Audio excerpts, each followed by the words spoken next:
کیا تم یہ خیال کرتے ہو کہ یوں ہی بہشت میں داخل ہو جاؤ گے؟ اور ابھی تم کو پہلے لوگوں کی سی مشکلیں تو پیش آئی ہی نہیں.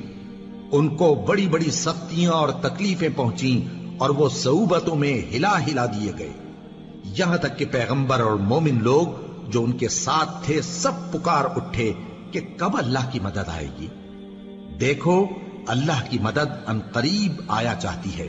اے نبی، لوگ تم سے پوچھتے ہیں کہ اللہ کی راہ میں کس طرح کا مال خرچ کریں. کہہ دو کہ جو چاہو خرچ کرو، لیکن جو مال خرچ کرنا چاہو وہ درجہ بدرجہ اہل استحقاق یعنی ماں باپ کو اور قریب کے رشتہ داروں کو اور یتیموں کو اور محتاجوں کو اور مسافروں کو سب کو دو، اور جو بھلائی تم کرو گے اللہ اس کو جانتا ہے.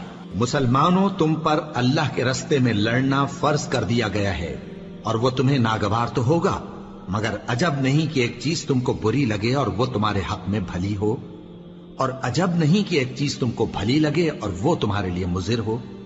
اور ان باتوں کو اللہ ہی بہتر جانتا ہے اور تم نہیں جانتے. اے پیغمبر، لوگ تم سے عزت والے مہینوں میں لڑائی کرنے کے بارے میں دریافت کرتے ہیں.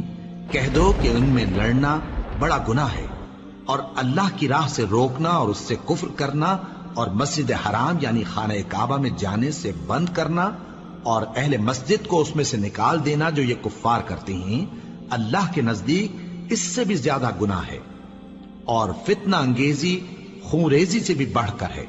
اور یہ لوگ ہمیشہ تم سے لڑتے رہیں گے، یہاں تک کہ اگر مقدور رکھیں تو تم کو تمہارے دین سے پھیر دیں.